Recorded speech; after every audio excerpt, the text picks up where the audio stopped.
is Gary Painter. I'm the director of the Price Center for Social Innovation. Thank you for joining us for part of our Social Innovators speaker series. And today we're really excited to have Dr. Brandon Nicholson with us to participate in a conversation to share a little bit about his life and work and to have a discussion about some of the complex problems that we face in society and to discuss how new innovative approaches might be able to be used to address them. I always like to begin a conversation with somebody who's, absolutely fits within the category of social innovator by telling a little bit of your origin story. I can certainly share some of Dr. Nicholson's work. And Brandon, would it make sense for our conversation today for me just to call you Brandon? Or that works for me. Thank you. Appreciate it. Sounds good.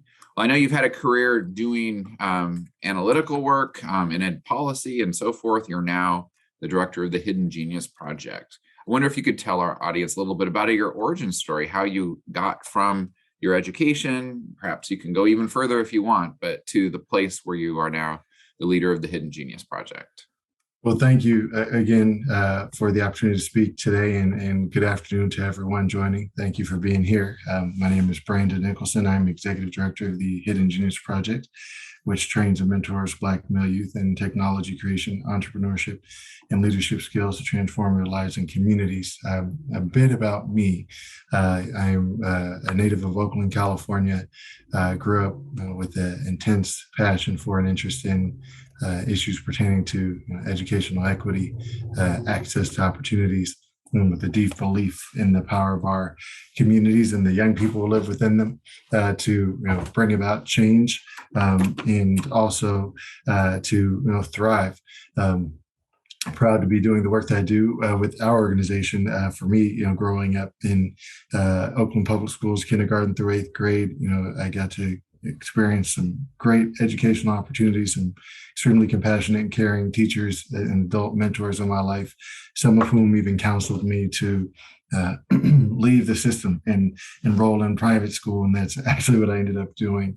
It's a longer story beyond that, but what I found was once I started attending a private school in an extremely wealthy county, one of the most wealthy per capita in the country, Marin County, I realized that there wasn't anyone more deserving there of a quality education and of access than anyone I'd attended school with in Oakland. Just had different zip codes in different circumstances. So I wanted to dedicate my life to learning how to, overcome the differentiation and variance in those experiences, the disparities, and create more opportunities for our communities and for our young people. And that's what's brought me here today. We were established in 2012 in Oakland, California, with the idea to really pay it forward. Myself and two of our co-founders are alumni of a program called the Ron Brown Scholar Program, named for the late Secretary of Commerce, Ronald H. Brown, from the President Clinton administration. He passed away in '96, and immediately thereafter, some friends established a scholarship program in his name targeted at young people of African descent to build a lifelong network for social change under the mantra, the value of one, the power of all. And, are fortunate to receive significant unrestricted scholarships, $40,000 each. And the idea was you come for the money and you stay for the network and you build together. So in 2012, this group of a couple of my buddies and a couple of their colleagues wanted to create opportunities for young people to get involved in this space and keep building together. And so they, established this organization. Thanks a lot, Brandon. And it really is, I know people in the chat are inspired by what you're doing. And, I'm just, for the people who are with us, I'm going to ask a couple of questions of Brandon, but we really want this to be a conversation where you have the opportunity to share. So as you're thinking about questions that you might have, please either put your questions in the chat, I'll call on you, or you can use your raise hand feature and I'll also be able to call on you that way. Brandon, given your training and your passion for reducing the inequities that exist in our education system and so forth, what appealed to you about this particular, I could call it an intervention program, et cetera, as a way to really catalyze closure of that gap for a segment of our youth?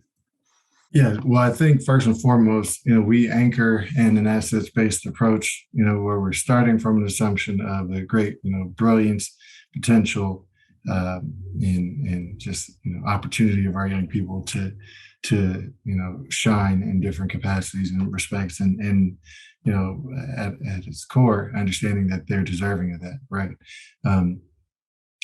With that, as we do that, we're then looking less at gaps in shortages and deficits, and more at what opportunities lay right in front of them. The first and best resource we afford them is one another. Being able to be in network with one another, to work side by side. When I mentioned the Ron Brown Scholar Program, we got to meet once a year, or maybe do a dinner here and there. Keep in touch via email or occasionally send message or whatever it was, but we weren't learning together, we weren't building together. So when you put these young people together, they can innovate and figure out how they want to move forward in the face of whatever's happening in their lives, and they become quite dangerous that way, because they've got each other. And in that respect, we weren't built to storm Silicon Valley, to be the quote unquote barbarians at the gate, trying to wedge our way in. There's obviously no shortage of resources and money that we see in the tech space, whether it's the Valley or anywhere else. And yet, that having been said, it almost feels strange to say out loud, but the reality is, we're cutting off our nose to spite our respective faces, in the sense that, industry companies haven't been, on one end tapping talent. You look at Nielsen, right? The ratings people, they've done multiple studies about Black youth and young adults with respect to how they engage with technology and media, and how they create culture, and they build, and they're also leading early adopters of technology, and the most willing group, the group most willing to teach others about technology, so on and so forth. And yet, as they're doing this, we're not seeing companies take advantage, but what we're also not seeing companies do is build products, services, et cetera, that target those communities as their chief markets, right? And if you were to do that, you'd need to tap that talent. And so what that means is you're leaving untold billions on the table.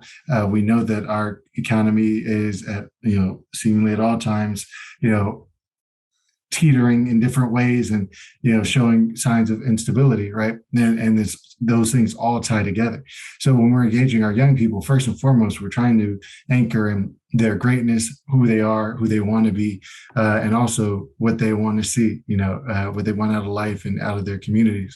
And then certainly understanding that if there are barriers there, at any point of their life, we need to wrap around them first, around their passions, around their strengths, what excites them. And then, that's how we can get them into the curriculum and all those things. But as we do that, and they can see more, they can certainly understand they can be more, but they can also dream for themselves what they'd like to be. Of course, if we only afford them our imagination, right? We limit them to however far our imagination extends. Mm-hmm. We know what that could be. I just thinking about when I was coming into college, and one of my best friends from college was a computer science major, and people looked at him with sympathy. He said, good luck with that problem set. That's so great what you're doing, right? But that's because at midway through college, we saw Facebook, established. We saw the proliferation of Google, and couple of years later, we'd have Gmail and all those things. But anybody giving career guidance the day I got to school would have said, well, how about being an iBanker? You know what I'm saying? So we have our own limitations based on how we view a person, how we view the environment, what we see or believe we understand about their community, our background, what's possible. But, we see all the time, every day, new things are popping up. So our main job as we look to transform these gaps is to equip our young people with imagination, belief in themselves, to be able to, be, enterprising, pioneering, and manifest all the creativity they possess on a daily basis. Brandon, no, that's really terrific. And I wonder if you have even been around long enough to begin to appreciate perhaps the secret sauce of the work that you do, which is not a single, thing. It's a collective set of of interventions. I think three things I've already seen in our conversation today. You talked about supporting each other. In the video you showed, going abroad to engage with people around the world who are working on these same issues. And you've also talked about skill acquisition along the way, and imagination curating or something like that. Do you feel like there's a certain way that you've been able to do that collectively? Can some of those approaches, interventions operate independently of the others? Or is it really an integrated, really critical integrated kind of experience to have those different features? I think for them to go well, they've got to operate together. But that having been said, each of us has a place where we can start for sure. Meaning, first and foremost, we've got to believe in our young people. And it sounds like a gimme, but sometimes, especially as someone, who spent, basically, I studied education policy in undergraduate. I then spent 5 years studying education policy. But the first time I was in a policy school focused on education, then I was in an education school focused on policy. Mm-hmm. Well, if you do that for 9 years and you just keep reading and reading and reading, especially if you're not spending a ton of time around young people every single day, you can convince yourself that this is never going to work out, because you're looking at data, you're looking at the charts, you're looking at graphs, and the line goes here, the other line goes there. They seem to be widening, then they got smaller, then they widen, right? And it just seems like nothing is right. But then engaging with our young people every single day and seeing their stories, watching the course of young people's lives now over a decade, we're over a decade old.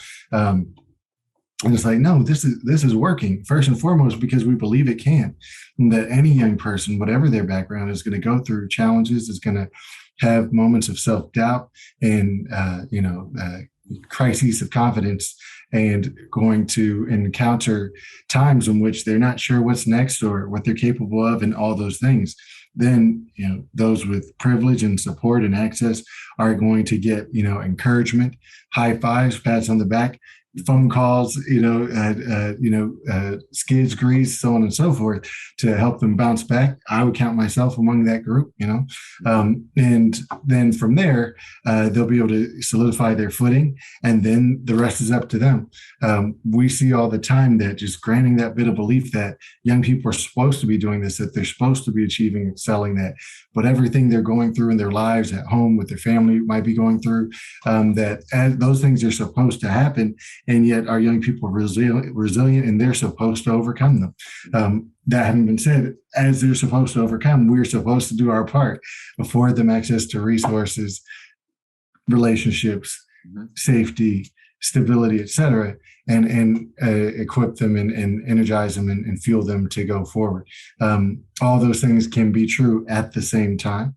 So yes, when we're doing it well, then Gary, yes, we need to integrate everything at once. For example, we've got a great story of a young person, actually one of the young men you see in the video, just going through any number of things at home, but was really just trying to make a living, trying to take care of his mom, make sure she was safe, make sure his brother and he were safe.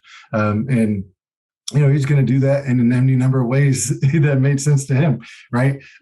With a shorter term perspective. It also meant that, day to day, he was less invested in our lesson plans, just frankly speaking, right? But what we had the opportunity to do was, one, make sure that whatever he was doing, whatever behaviors he was demonstrating, all those things, those aren't the sum of who he is. And even if they were, that didn't determine his, worth or whether he was deserving of support, love, so on and so forth. But then able to actually figure out, what do you need? Well, if I'm going to be kind of making some better mid and longer term decisions, I'm going to need, some, family sustaining employment, right? Even in high school, so I can finish. Or at the time, he had discontinued his high school education. So, that was the first thing we had to do. At the same time, well, if we're going to do this, we still want you to come into program, but what do you love? What matters to you? Well, it's not exactly all this. It's not exactly engineering or coding. Love the entrepreneurship piece you talk about. Love how you talk about leadership and opportunities for like social political connections, impact, et cetera. And I also happen to love sneakers. So we had to kind of get humble with ourselves and say, well, what can we do? What adjustments can we make to anchor in what this young person loves and what drives him every day? And as it turns out, he ends up building, a business idea where he would establish a online or web-based, marketplace for sneaker restoration, repair, and customization, and hire one of his cohorts, his colleagues in the cohort, as his like chief technology officer. So he's like, I'm never going to build this. You'll never make me, but I will. I will engage in the entrepreneurship and leadership lessons and use that to build this business, and then work with my brothers to make it manifest. And he's done just that. And they're betaing that they're at the beta stage. They've gone live, and he's been taking orders in the whole nine, however many years later. So, but it all starts with, getting over ourselves and understanding that these young people, they've got dreams and they can do things that we can't even envision for them yet. And we just need to create that space for them. Well, I'm sure even some in our audience now want to know the website of how they can get their sneakers either fixed or outfitted properly moving forward. I think, that's a great example of a piece of impact that may not have happened in our current system for a variety of reasons. So in many ways, you've identified a piece of our education system that may be missing. And I'm curious if you've yet had any time to think about what the future could be, your own imagination in this project. And so just to give a couple of examples, 5 years from now, 10 years from now, 20 years from now, should there be a hidden genius project in every community? Or should like what you've learned kind of transform the current school system so that, that the DNA of what hidden genius is now embedded in our education system? Have you thought about like the best ways to in some sense scale the impact of what you're having already in a community in Oakland? And no, I have. And I'll mention two things. One really quickly about that story, and I did put the link in the chat there.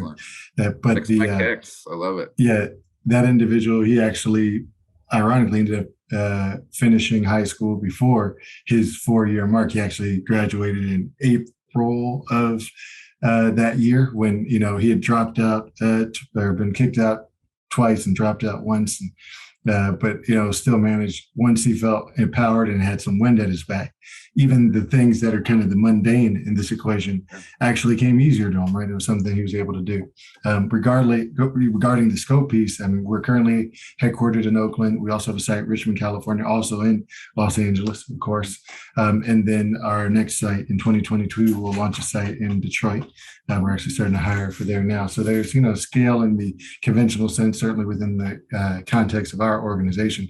But to your larger point about, what are the implications for systems, et cetera, I think it's a both and, fundamentally, we want our systems and our educational institutions to be more humanistic, put our young people at the center, continue to listen to them, empower them as leaders. When we look at the Hidden Genius Project over the past decade, our intensive program, our 15-month cohort-based program where we work with Black male youth of high school age and cohorts in Oakland, Richmond, Los Angeles, soon to be Detroit. We've served roughly 400 young people through that program. In total, all of our events, some of the events you saw in the video, going internationally, et cetera, in total, we've served over 8,000 young people. I'd say, north of 90% of those numbers have been served primarily by alumni from our intensive facilitating that programming. So when you saw the video, you saw these young people talking about leading sessions, engaging with young people directly. That's what we're having them do all the time, near and far. And so we need to be able to certainly imagine our young people as leaders, as ambassadors, as tastemakers and trendsetters as well. And you can do that, I think, within the school system. What I will say is the value of what we do is, again, just creating space for our young men to come together the way they do, especially in our intensive work, to be extremely creative and agile and try things on and engage in deep and broad collaborations, in each community we're in. That may be something that has to be more, I guess, germane or more the purview of a nonprofit. But I don't think that, for example, in 30 years, the Hidden Genius Project has to exist because something's broken with the system. I believe it's all about having an ecosystem, right? So, everywhere in the country, there's, individuals, there's organizations, there's, people coming together who are working to make, whatever they can in their community better and maximize opportunities for especially young people in their communities. And we want to keep building on that. And I think over time, the Hidden Genius Project can be a great part, if not fixture, of ecosystems. But it's going to take a lot of us, of course. And yeah, we have to all invest in those fundamental maxims of what it takes to successfully engage and empower young people, for sure. Yeah, that makes a lot of sense. Thanks. Thank you, Brandon. Just to remind the audience, I'm going to ask one more question and then invite you to ask Brandon your questions. So I guess my final question is, what are the barriers that you realize that you may have to overcome to achieve the kind of scale and impact that you just described? Sure. I mean, there's multiple levels there. I think certainly if we just describe what scale and impact looks like from our perspective, it's about a mix of having the funding resources and infrastructure and being able to hire people who have an unflinching belief in our young people no matter what role they're taking on, because that's all tying into our secret sauce. Those barriers are capable of being navigated, and I think the Hidden Genius Project will continue to grow and expand. In the grand scheme, though, when we think about just what it means to educate and equip young people regardless, even if you want to start just with like privileged, extremely wealthy, white, cis, male gendered, like we don't necessarily, we don't educate them well either, right? Now, what we can do is credential them in a way that creates pathways to opportunity, and certainly to be able to have, experience material gain. But just education wise, you come out of a class at the wealthiest high school, or you come out of Beverly Hills High, you come out of Westchester and Crossroads, you still don't know how to change a tire. You still aren't quite sure how to like manage your finances. You're not overly knowledgeable, unless you've gotten to like study abroad, but how like kind of the social political history of, say, the United States kind of aligns with and interfaces with social political histories and cultures of other nations, and how they interplay, and what the idea of a diaspora is, whether it be one from Africa, Europe, Asia, or anywhere else, right? And even indigenous diaspora, like you don't know that stuff. Like you don't know anything. We just keep learning through the school of hard knocks as human beings. So that's probably one of the greatest barriers to all of this. Is can we have a greater sense of imagination for what education can do, and even what just very tangentially and concretely what careers can look like. We're not going to have asking little Gary what he wants to be when he grows up. Is an interesting. It's a loaded question now. Because whatever you tell me, in 17 years is either going to be like way different or on its way out, non-existent. And so we have to encourage people to think about lives where they're trying things on, preparing to do different things, learning and building skills, and starting to then imagine their future in a way where they're driving, themselves, maybe at the core of their, single or multiple passions, but then being willing to engage in different opportunities and different experiences that could, again, whomever was enterprising enough to say, I think I want to see if I can build computer programs and see what that might be like, and that looks different. The CS majors now in 2021, 22 look a lot different even than the computer science majors in 2001, 2003. So one of the greatest barriers is we've got to create a greater sense of consciousness and awareness and imagination around how to support young people along a path of constant learning and just people, period, adults, right? Constant learning, engagement, and having a sense of hope for their future. No, that's well said. I think you speak to the fact that there's issues in our education system throughout, and the work that you're doing highlights that, in addition to some of the direct interventions that can speak to increasing the imaginations of the people that you're working with. Let me turn it over to the audience. I'm sure many of you have some questions about either the work of Brandon or others. Monica, you can come off mute and ask Brandon. Great. Hi, Brandon. Thank you so much. Monica. So I am the managing director of the Lloyd Greif Center for Entrepreneurial Studies here at USC. And, I know about your work from Biff Wayne Clark and Eric Moore, so I'm so happy to see you speak in person. So if you can talk a little bit about specifically the entrepreneurial programming, and if you have any partnerships in putting on that programming with any colleges or universities. Sure. And thank you, Monica, for your question. I was concerned no one would have a question, which could be great. We left everyone speechless, but probably not the best. So thank you.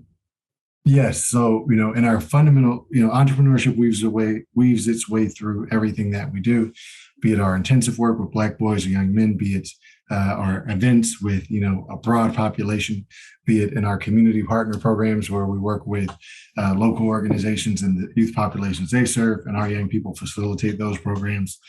Entrepreneurial thinking is always pretty much at the foundation. Just what do you want to see in the world? It's not about, one day you have to own a business or you can never work for anybody, but what's the world you want to see? What's the world you want to manifest? And what steps can you take within the realm of what you can control to get there, right? That's the benefit of kind of the entrepreneurial support work.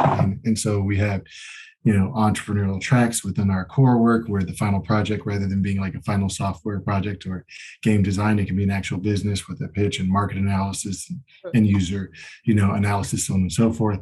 But then in the last year plus, in November 2020, we piloted and debuted our Alumni Venture Seed Fund, which is a component tied or directed specifically at alumni of our program who want to establish their own ventures, many of them building on projects they started when they were in our intensive cohort. But now these are young people over the age of 18 who've hung around. And we've been able to collaborate with, basically these are cohorts 5 at a time right now. We just started our second at the beginning of last month, but young people who are committed to trying to build businesses that could be, investor ready, and knowing how hard that space is and how low the batting average is, but at least getting that experience, especially at a young age when they're not having to provide for an entire family and the whole thing, to try it on. And so we're working in partnership with venture capital firms, marketing and legal and, technologists and so on and so forth, folks from industry, coaches, mentors, and providing opportunities for them to learn. When we look at, higher ed, we've, got a number of partners. Fewer of them are anchored in, directly in the entrepreneurship work. But, again, the entrepreneur piece is a big part of how we do, for example, our computer science work as well. And so we work with, UCLA's, school, GSEIS, their School of Education and Information Studies, and namely the Center for Transformation of Schools. Work with UC Berkeley, their computer science department, and we have partnerships we're developing even throughout the country. It's a big part of what we do and a big part of how we make meaning, because what we found is if we just try and project or superimpose our interests or assignments, if you will, our content on these young people, we oftentimes don't land. It's hard enough doing this work as it is. So being able to anchor young people on what they want to do and what they want to see is critical for us. And that entrepreneurial piece is a big part of that. Thank you. That's great. Thanks so much for the question, Monica. Other questions from the audience? Or Monica, if you had a follow-up one, you're certainly welcome to ask it as well. Thank you so much, Brandon, for this talk. It's been really interesting, and I've learned a lot. I was really struck by what you said about data, because we spend a lot of time in the data and in the numbers, and it really can sort of get you down. And so I wanted to see if you could talk a little more about how you address that, right? How you use the stories from your organization and from the people you meet to kind of combat what the data tell us around educational outcomes, for example. Well, thank you for that. And thank you for the alley-oop in terms of, one thing we've definitely learned over time is that, data are stories, right? And stories are data for sure. And I think that's an important thing for us to remember for, those of us who work in that space. There's ways, as I've learned over time, to, apply rigor, right, across any number of methodologies. And a lot of times, the proxy for rigor becomes the quantitative analysis of choice. And I put an emphasis on of choice because you can always make numbers lie as well. So that's why it's so important to understand data analysis and research and to make decisions from there. One of the best pieces, we always look at things like our high school graduation, and we're extremely proud, for example, that we've got over 98% of the young people in our intensive graduating high school, and that's important, and graduating, period, by whatever measure, whether they start, stop, leave, come back, we're looking at graduation. But, when we tell stories, certainly, or look at, what they do next, and a significant proportion, in the neighborhood of 95%, 90% plus, enrolled in college. But again, even that's not a big one. That's, we're trying to help young people get to where they want to go. One thing I would share is, for those of you who are not already subscribed to our newsletter, once a month it comes out and we tell a story of a young person, in our organization, in our program. We have a Genius of the Month story, the curated home for these stories. I'll just drop in the chat here. So our Genius Revealed segment, and we run a story of a Genius of the Month every month since July 2016. And we haven't repeated. So, either we're, just really good, at, kind of running this shell game of stories, or this might actually be working. And each of them has a different story. Each of them, is showing up in different ways. Almost certainly each of them got on our nerves, and really, we're down to our last one before, they moved on and pursued whatever they were doing. But we love each of them, and each of them has an amazing kind of mission and path ahead of them. And so we invest a lot in just telling the stories of these young people, but making sure we're telling stories of different young people. We are capturing survey data and benchmarking that. The biggest challenge is we capture far more data than we can actually manipulate, right? We don't have enough time and hands to run all the analysis on these benchmark surveys and pre and post and all these things. But we've got care champions, as we call them, otherwise known to many as case managers, who are engaging with our young people and their families, on a regular basis, and having quarterly meetings. What do you want to accomplish? What have you accomplished already? What's next? How can we support you? And that's the work that's then producing these end stories. And we've got tough stories as well. We've got young people who've been system involved before and after our program. We've got young people suffering with loss or illness and all those things. But we're here for all of them and trying to support however we can. And those stories are important to us as well. So just positioning ourselves to tell stories, and at least having a place where you can find our stories, and then we're telling, whether it's funders, whomever, if you think this is all by accident, then that's a fair determination. But go ahead and dig through the data, and then make up your mind for yourself, right? Brandon, I will say, so if you had an ask for us here, we are here at USC, the Price Center for Social Innovation, USC Price School, and USC. What might you ask USC to do to help partner in the work that you're already doing here in Los Angeles? Yeah, well, we've got a fantastic team in Los Angeles, headed by our Los Angeles site director, Kayla Mason. And I know Kayla, has been working arduously to nurture and continue to cultivate our partnership with the Young Iveen School, in our Iveen Young. We've done, 3 rounds or maybe 4 rounds now with their different cohorts of their community kind of practical partnership, and that's been great, and that's kind of afforded some relationships to us. And so I think what that's taught us is it's important, when you look at different entities, for example, like a USC and the schools they're in, that are doing work in the community, thinking about the local community, or thinking about ideas. We'd love to have you, just stay in touch. Some of you have, are maybe already following us, but you can certainly follow our social media. And again, you can subscribe to our newsletter on our homepage, hiddengeniusproject.org.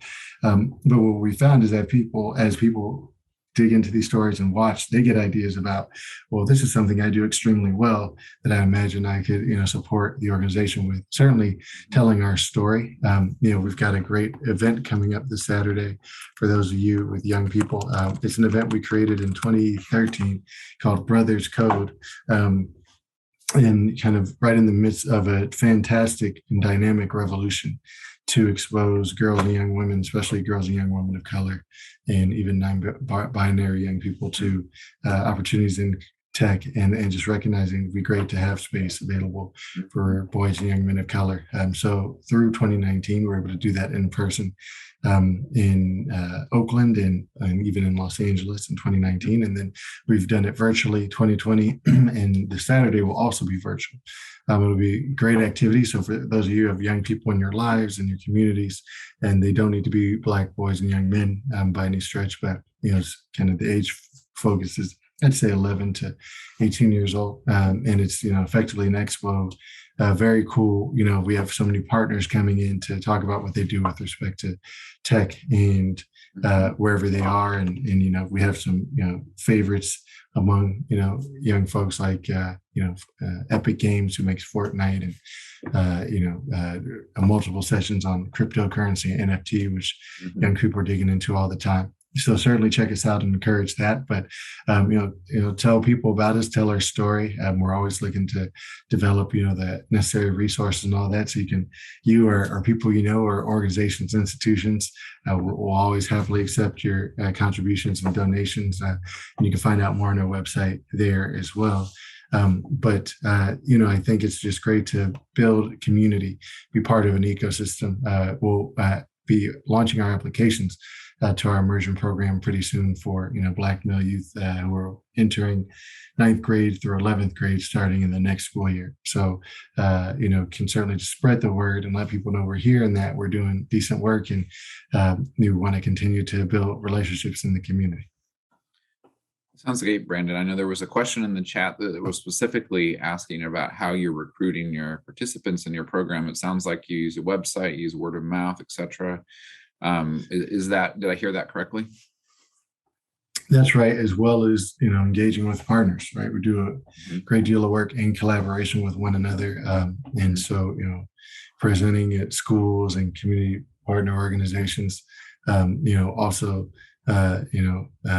just social media and the like.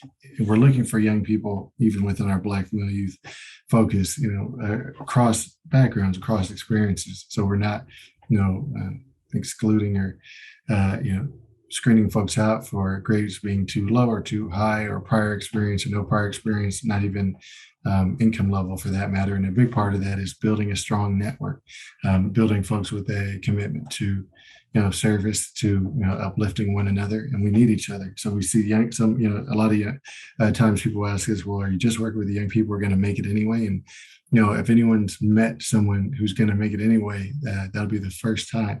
If you introduce me to them, that'll be the first time, because I know for me, I'll certainly tap to someone who's going to make it, but I can cite a number of experiences where, but for, things would have gone left, right? So it's important for us to build a network and a safe space for a range of young people to come together. And we're proud to be able to dig into schools, with high percentages of folks on, free and reduced price lunch if we're looking at farm data, but to go to a prep school and find the one guy who's the only guy in the class and everybody keeps asking to touch his hair and he doesn't feel good about being in his environment every single day, and have him be able to come and be in the same learning environment. And one has a school that offers 4 different APs in computer science alone. But when he gets to a program and perhaps he hasn't wanted for much, he's working next to a young person also adept in an area, and they're working together. And that person is a stellar, entrepreneurial thinker. And then they start piecing together. And that's how you get Fix My Kicks, right? That's how you get these, projects and programs that create this impact for them, but also for their communities and the world writ large. So, our recruitment is broad, and then a lot of it comes, we kind of introduce ourselves to folks by way of these events. So that's great, Brandon. Thank you. We have time for maybe one more question. Anybody have a question that you were afraid to ask, but now we have this moment you can ask. Hello, thank you so much for taking my question. I work for a educational nonprofit. We're based, it's called Communities and Schools of Los Angeles. We're based in 13 LAUSD Title I schools, a few very close to USC. And so my question is, how can we partner along with you? Is there a application? I know you mentioned the application, but is there a way where we could potentially have someone from your organization speak to our staff, or have some type of communication that I can provide to them, so that way we can move forward and connecting some of our students, which most of our students that we support are Black and Brown youth. And I know specifically with our Black youth males, there's a lot of support that they can need. So I feel like this is a great fit for that. So any support that we can give to each other, I would love to be able to see. Thank you. Absolutely. And we, we thrive in ecosystems, we thrive in collaboration. So I just, put two lines in that last chat, which is the link to our application, which will go live, I think, by this weekend. And then also, and it's due, I think, President's Day in February of 22. And then, of course, the information for our LA site director, who is an LA native and has an affinity for USC. And so I believe she would welcome your outreach as well to collaborate. But we're also, building more partnerships within LAUSD as well. So yeah, the short answer is yes, we should absolutely work together, and let's definitely connect. Thank you. Thank you, Paolo, for the question, and also Brandon for your answers. Thank you for sharing the work of the Hidden Genius Project, which, I think really at this moment in time in the holiday season shows you what hope is and what it can be, and how to approach these issues in different ways than we maybe approached them before.